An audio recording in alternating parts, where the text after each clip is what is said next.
The Couch Potato by Jory John and Pete Oswald.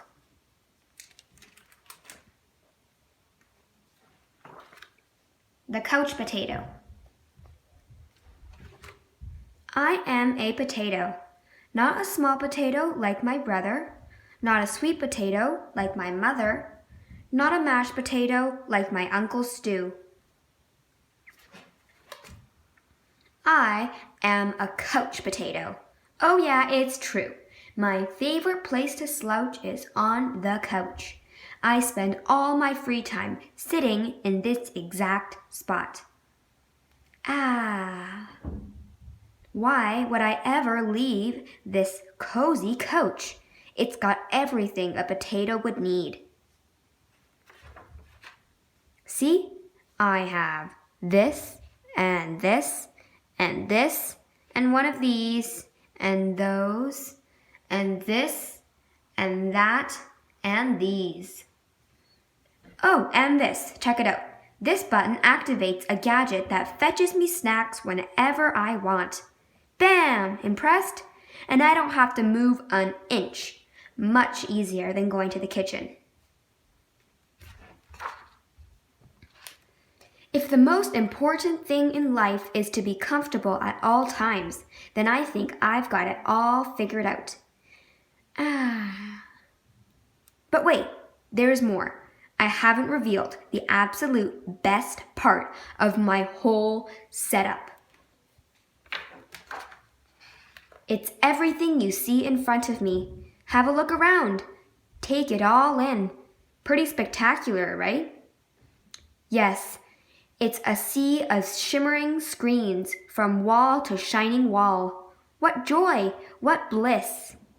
These screens feature my favorite shows. This screen has all my unanswered messages. These screens are where I play video games. And this screen is a live stream of my friend, my best spud for life. This is how my pals and I spend quality time together. It's much easier than trying to meet up somewhere, like folks did in the old days. That's for sure. Hey, Spuddy. Hey, pal-tato. Yes, from this very couch, I can control everything in my life all the time, with just a few taps and a couple of clicks. Not bad, eh? Yes, sir. This is the life. At least that's what I thought until the other day.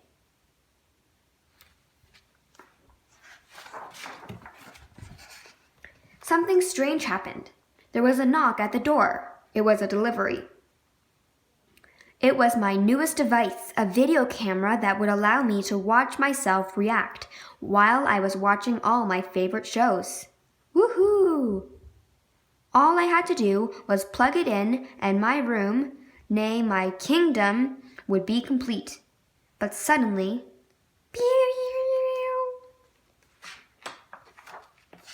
everything went dark.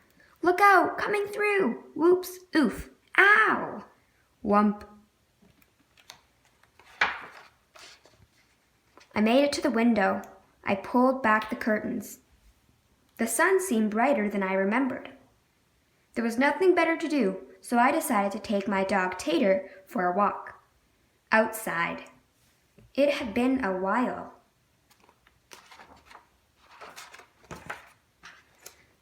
Everything was so vivid, like a high-resolution 156-inch curved screen, but even more realistic. Something smelled fresh. After a few moments, I realized that it was the air. I heard a noise, some chirps, a ringtone, perhaps? But no, I looked up to see some birds. I wandered down the street, from block to block, across the neighborhood. Eventually, I found a park with a hill. There was a massive tree on top. It looked like a desktop background, only it was real. I leaned against the tree. It wasn't as comfortable as my couch, not even close. But after a while, it wasn't so bad.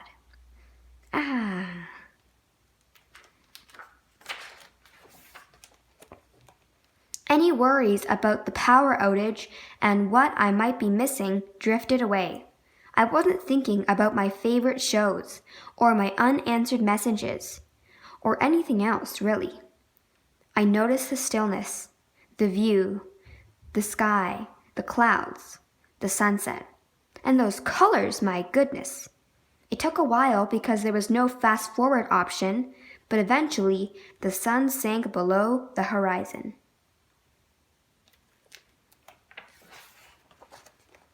By the time I got home, the power was back on. I sat on the couch. Woo! I hit the button to brush my teeth. Scritch, scritch, scritch. I pulled the lever to change into my pajamas. Bloop. I turned the knob to watch a bedtime story. Good night, Spud. Then I noticed my reflection in one of the screens. I wondered how much of my life had been spent in that very spot. It was there and then that I made the decision to peel myself off the couch a bit more often. Maybe every day, even.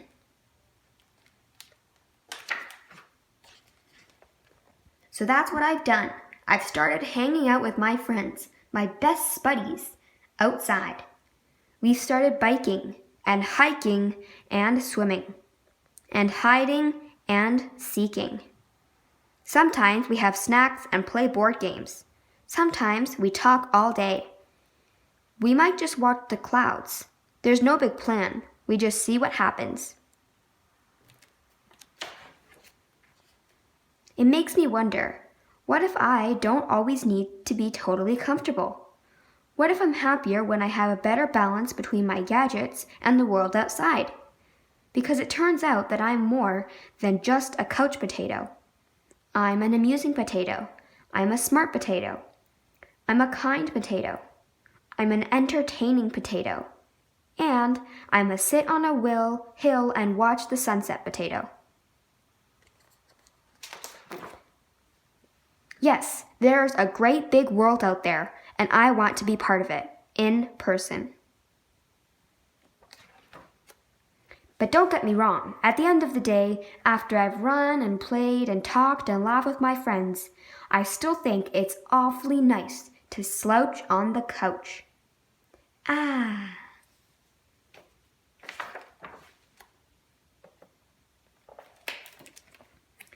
The end.